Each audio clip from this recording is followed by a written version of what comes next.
Hey guys, welcome to the channel. This is Adam with ND72. So today we're back with my SL55 AMG 5.4 liter V8 supercharged motor. So, as you saw in the previous videos, we're getting kind of the body looking a little bit nicer. We did some cool taillights, which by the way, like, I am liking them even more, that tinted look. Taillights super big plus. We got like the headlights, all this other little body stuff, so that's good. And then we started on some performance mods. You saw my intake setup I built. You guys have your opinions on it. We won't go into that again. But we also got data in that video. So in that video, you saw that driving around, after driving an hour in traffic, we're 10 degrees above ambient. And then once you get into boost and you floor it, you're at right under 10 PSI, like stock boost, no pulling, no nothing. Under 10 PSI, and you go, I think it was 60 degrees above. Remember, this is stock cooling, but not for any more longer. As you see what I got on the table, we're going to do what people call like a stage 1 cooling mod. Now, I bought these parts. There's a few companies you can buy them for, and there's a few variations of these front mount, I just dropped my phone, of these front mount heat exchangers. So I'm going to explain what's on the table and why I bought what I bought. First of all, a few companies that make them are Fabtech, which I got on my E55, VRP, which I have on my, what do I have that on the, I got that on the CLS, and then you got a few other companies. VTech makes a buttload of them. VTech makes different sizes, different shapes, different this, different that, but I went with this company because, as you see, there's no branding on it. Now, not that I don't like to support companies or anything like that, it's just I kind of didn't want one that said something on it, and eventually I think I want to paint mine and have it say ND72 on it, just for poops and giggles. And if I get one that already says a different company on there, I can't really do that, or it's just going to be too much trouble. So, other reason I went with this style is, if you can see around the bottom, they got these brackets for your front mount cooler. So you get the oil cooler in some cars, like my E55 doesn't have it, so it didn't need it, but my CLS did. And when I went with the VRP style that kind of screws into the front of the bash bar, I had to rig up my own thing for the cooler, which was a little bit annoying, but some cars have them, some cars don't. Also, there's two variations of these that you could get out there. There's like an extra large one, which I have on the E55, and then there's this one. The difference is, from my understanding, right here. So as you can see, they come in 3 inches, and this is 2 3/4. So the other one's basically a little bit bigger of a core, so you get, oh, sorry, my eye. You get a little bit more cooling and stuff like that. I think I'll be fine with this for right now. Also, this is going to get upgraded later on. These parts I just had laying around in the attic, and some of them were just very inexpensive. So, also what we got on the table, a series of fittings, because we're going to do a split cooling, and then I got, oh jeez, those weren't tightened down, reservoirs. So, I'm eventually going to do a trunk tank, but I just literally had these at my house. Now, you're asking, where can I get these? So, you could get a stage 1 pack from VRP, if you don't mind the VRP logo on it. Perfectly fine and everything. You'll get these coolers. You can even get these split cooling tanks from VRP, from Fabtech, from a lot of places. Now, I got mine way back in the day off of junkyard cars, and they're from BMWs. So there's 2 different styles. Now, the ones I see everyone sell and buy are this style. See how the little fittings go up? But I want to see if this style will work better. See how the fittings go to the side? So we got a series of lines that I just took off the car. I got this stuff from the junkyard. Now, granted, it's used. I don't know if this one's going to be cracked. This one's brand new. So we're going to clean this one all out, clean the lines out. I have a bracket that goes with it. We're going to see which one kind of works better. But I will say the VRP kit that I did put on the CLS was very straightforward. I mean, I'll throw a link below of how I did that one. But I don't know if the SL55 is going to have the same mounting areas. So that's why I kind of wanted the choice of like lines going that way. So we're going to start ripping apart the bumper and see how easy this job is. It shouldn't be that bad. Okay, so first what we're going to be doing is the split cooling portion of it, because I just want to make sure I don't have to go get fittings or anything, but I think I got everything in my little bag, and I'll tell you what fittings to go buy, or just save yourself a lot of effing trouble, buy the kit from VRP or Fabtech. They'll just have everything you need. But I'm going to show you how I'm going to do it, and it's pretty effing easy. So, let's get to it. So step 1, move your intake tube. Now, if you have a factory air box, you might have to move that out of the way, but I don't. I got this cool little custom one. So if you look right, I got the light, right here. See this T-looking object? Let's get that light down there. You see the T? That's what you got to get rid of. So, what it is basically one of these is going to the coolant, which should be, the top one is going to your radiator and all that stuff, and then the bottom one is the one that's going to your intercooler. You see how there's a T there? That basically crosses it over? Yeah, you see it's a T? You want to get rid of that with 2 straights. So it's pretty straightforward. You undo that clip, undo that clip, undo that clip, undo that clip. Pull that little I-beam contraption out, and then you're good. Now, some of you guys might be asking, oh, Adam, why are you doing all this to your car? Well, the Mercedes system is not efficient because it uses radiator fluid to cool the intercooler. And that's almost counterproductive because the radiator fluid gets to be roughly 80 to 90 degrees Celsius, which is well over 100. So now you're trying to cool your supercharger down with almost 100-degree water, which is crappy, really crappy. And by doing this, you kind of simplify the system a little bit, because if you do have a leaking intercooler or something radiator related, now they're 2 different systems, so they kind of help each other out where you're narrowing down an issue you eventually have. Because if you're losing coolant, it could be because you have a leaky intercooler, or it could be because you have like a broken coolant line or something. So it's going to like eliminate that a little bit. And Mercedes actually does the split cooling on their newer stuff. So I think they kind of learned, like, oh yeah, we don't need 2 reservoirs. But then they did it with other cars. Like a lot of the V12s have split cooling from the factory. I think a lot of the new V8s do. So I don't know. We're just going to knock it out, and it's going to make the car, we'll go for a test drive. It should make the car night and day difference for cooling related. But let's get back into it. So there is a special tool to get these clamps off. As you can see, I just do a vice grip, and then you can slide them right around. Now I need 4 vice grips, but I don't have 4 vice grips. Also, you could kind of block off your lines with this little tool. I don't got enough of those, so I'm just going to let it dump all the ground. And don't worry, I got some swim shorts on, so I'm going to get pretty wet on this project. I would recommend you do it a little bit cleaner, but it's not going to be that bad. And remember, you do not need to keep that little IT thingy, so if you do break it accidentally, it's fine. Just don't break the hoses because you're going to reuse them. So I got a bucket down there, but once you get the clamps off, you're going to just wiggle. See how you're going to get a lot of coolant out of here. But this will give me a free little flush. Whoa! All right. That sucked. That just bursted all over, so be careful with that. All right, so also, I don't mind it, but we're going to do a free little flush because I want to do some services on this car anyway. So yeah, if you crack that cap, it'll go a lot quicker. That's why I didn't crack the cap at first. And yeah, that's shot everywhere. Go a little slower than I was going. I will admit to that.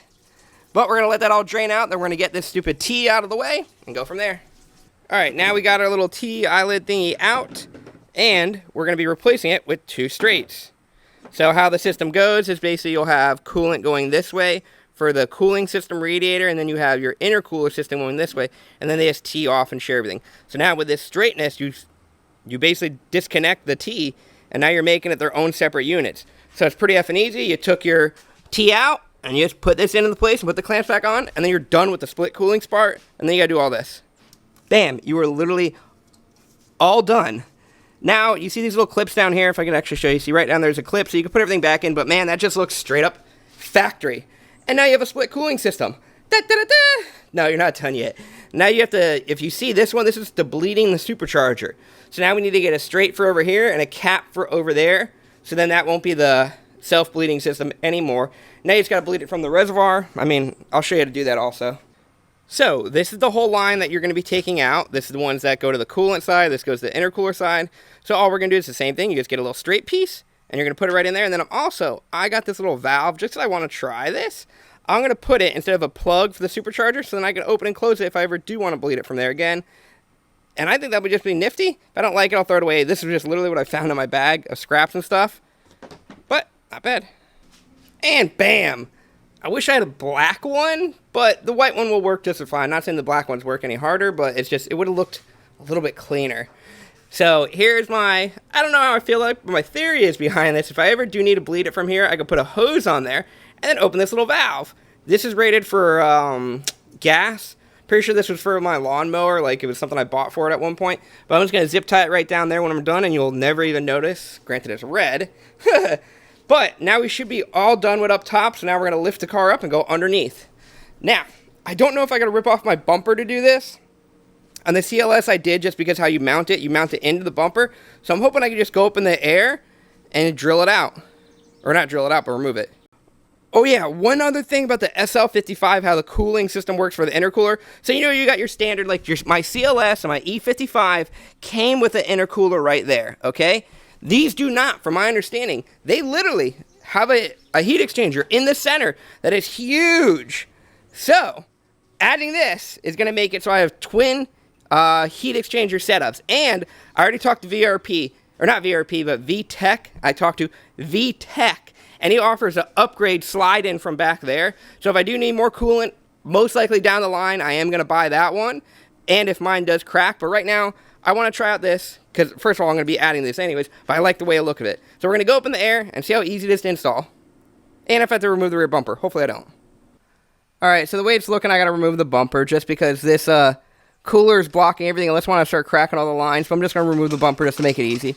So, to remove this bumper, everyone's going to have a little bit different. Remove all your connectors. This thing will focus. Yeah, there you go. So remove all your connectors. So I got a lot of them removed already. So there is a kind of, I have the actual park sensoring thingies. So I got to remove all those. And then if you look straight up here, let's try to get a better light up there. Right here, you should have 2 8mm. You see how I do not? They hold this little bracket in. So once you get those 2 8mm out, you put a screwdriver and pop the bracket out. So right here is a little rolling apparatus that the bumper slides into. Here is that little bracket that you took the bolt out, and that you kind of have to like swiggle and move out of the way. See how it just slides right out? We'll leave that on the floor. And then you come to right here. So right down here, you have a bolt, a 10mm, and then right over here, you got 10mm over here, 10mm over here, and it's duplicated on the right to left side. Now when you're pulling the bumper, so see how these roll? Well, it's supposed to roll, the other one rolls a lot more. You pull the bumper this way, and it'll swing right out. The connections you have to pull out are for the side markers, and then you have to basically pull off the quick release for the parking sensor if you have it. That really should be it. And then the bumper, don't mind all my trash, will be right over here, looking kind of pretty. So you can see everything that kind of stays with it. So remember those 2 10mm I said on the inside? These are the brackets they hold up.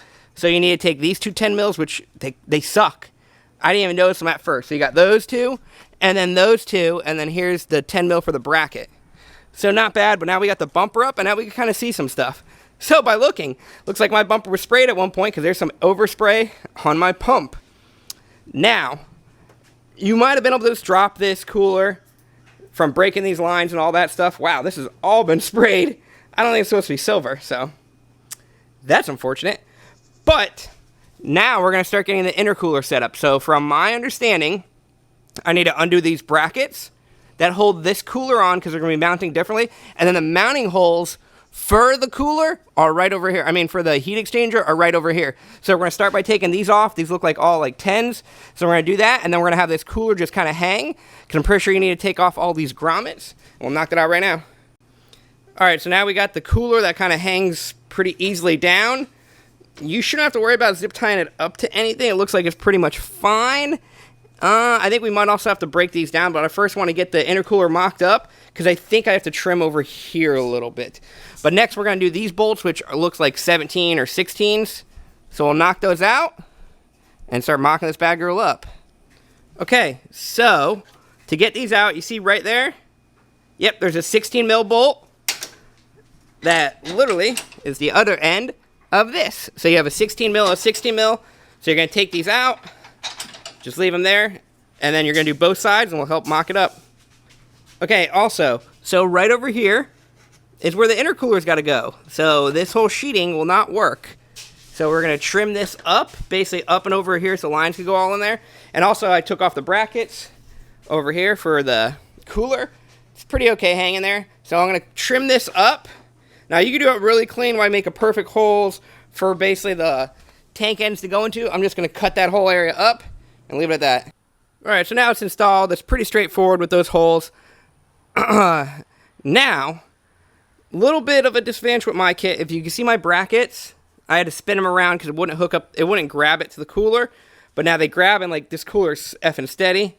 I am going to clean out my cooler because there's all these rocks in there because this low is so low to the ground.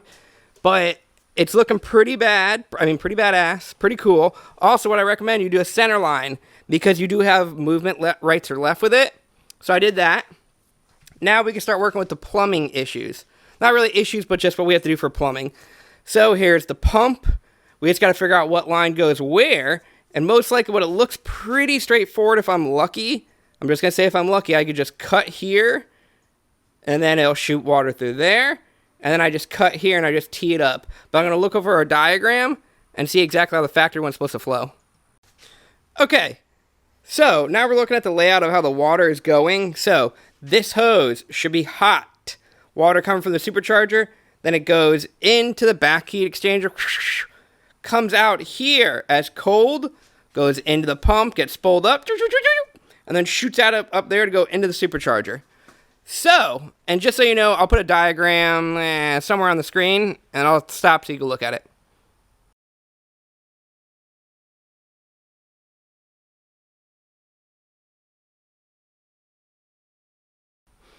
Okay, so I'm trying to think of the best way to do this. So you want it to be going through this back one first, and then this one next. So if this is hot water and this is cold, I might just break that loose, put it onto here, and then it's, no, because you want it to go to the tank first. Okay, here's the setup. Don't mind the brass fittings, they're just temporary. So, we got hot coolant, or hot water going into the front, or the rear heat exchanger. Then it comes out, goes into the tank. Then the tank comes over here, woo, cooling it even more. Then the pump takes and pushes the supercharger.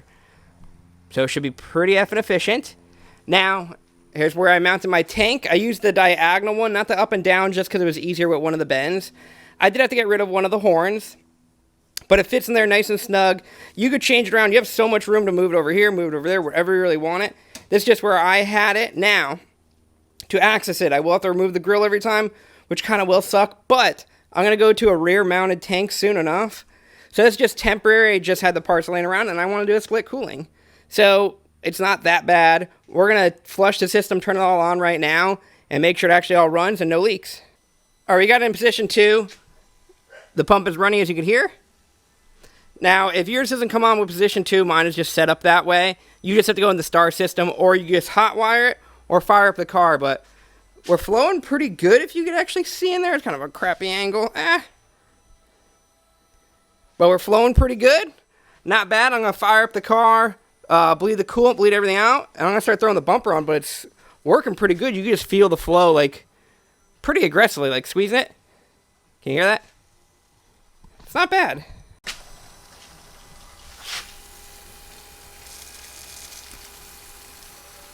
I'm hoping that pump is still, like, relatively good. It looks pretty new. Not bad at all.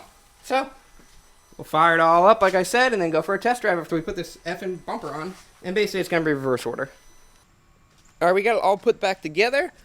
I put the grill back on. It's looking a little sleek. You can kind of see it from in the back over there, so I think it looks pretty sharp. But now we're going to fire up the car, let it run for a little bit, and then go for a test drive. All right, we're back here in Mexico. It's about 90 degrees outside, and we're starting with only 7 degrees above. Same thing like last time. We were driving it all over town and everything. So now we're going to do another 20 pull and watch the data. Let's hit record. All right. Boop, boop, boop.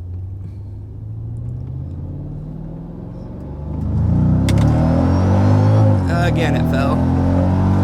All right, well, we'll just have to look over the data afterwards.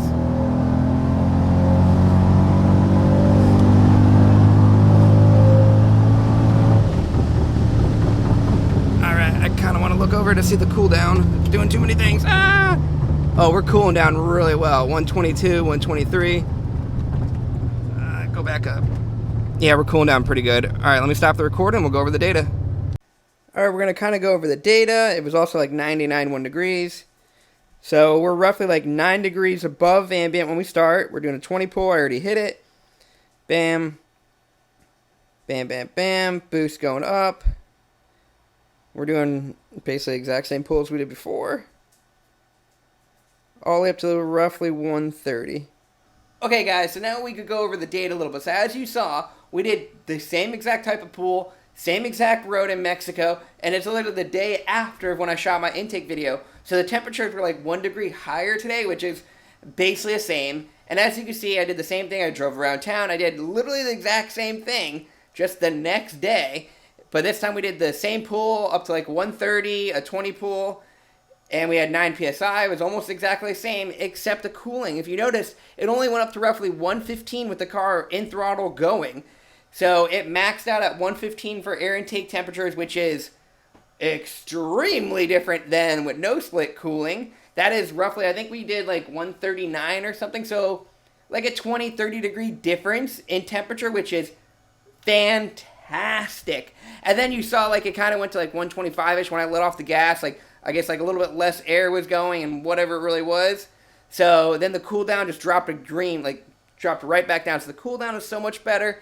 The top air intake, I guess the max air intake temperature is so much lower, so that's good. So all in all, super happy with the results of it. Now let's talk about what I'm not happy with. So to install that kit that I bought was so much more difficult than installing the VRP one, or the VTEC one is the easiest. In my opinion, the VTEC one is the easiest to install. But this one I still was able to do it. I had to do a little bit of modifications. So if you want to do no modifications, no nothing like that, no cutting a hose, no moving this, no checking that, no do this, no do that, buy the kits that are pre-done up. Unless you're really hurting for cash or something like that. But for time, this job took me almost all day to do. Granted, I'm filming, I'm doing a lot of other stuff, but it took me almost all day. Where when we did the CLS one, where it's the same thing, a split cooling with a reservoir, it took us like maybe 2.5 hours. So there's a huge difference in conveniency, but if you really need to save the cash, I'll probably put a link of where I got my front mount. Yeah, it is a lot cheaper, but you're doing a lot of crap that you probably would not have to do with your SL55. So if you value your day more, then just pay VTEC or VRP, and you'll make it so much easier. I'll put a link to their stuff and how you contact VTEC and so on and so forth. But hopefully you guys liked the video. Throw a like down, throw a subscribe down. The next one we're going to be doing with the SL, we're going to be doing a tune from VTEC, a TCU, and we'll do some 6130 pools, and then we'll keep modifying. But I want to keep like a progress going of like, I modified to a pool, this and that, so we can actually see what mods actually help. So far, the cold air intake, like my version of it, helped out. You get the cool noise, and it showed that it dropped your temperatures, plus the split cooling. That shows a huge difference. So next we'll be doing a tune with the 60 to 130 pool, and then I'll be doing bigger throttle body, so on and so forth. But hope you guys liked the video. Throw a comment down, watch my ads, click interact with them. If you like the product, buy some. It helps me out a lot, and I'll catch you guys later.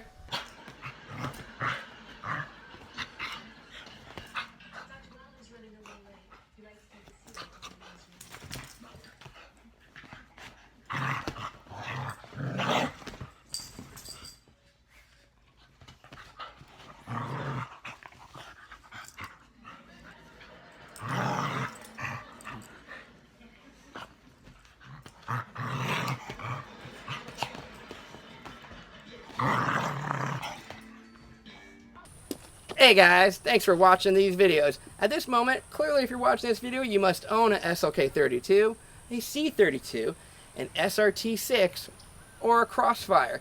And you're already enjoying the M11-2 platform and M11-2K platform. But you know what everyone else likes? Saving a little bit of money. One way to do that, I got a coupon code for you. I got 10% off of an intake from Needs Wings and bigger crank pulley from Needs Wings. I'm putting a link below. I'll probably put something right around here of a little thing to remind you. But the coupon code is ND_72. And make sure when you go in there it says, how'd you hear about us? Also put ND_72, and that should get you 10% off of a bigger crank pulley for more boost. Soon I'll be installing this on my car right here, and you actually will see a how-to in doing it and everything you need. This is I'm pretty sure it's a 178 crank pulley from Needs Wings. That coupon code will get 10% off of that and 10% off the sweet intake.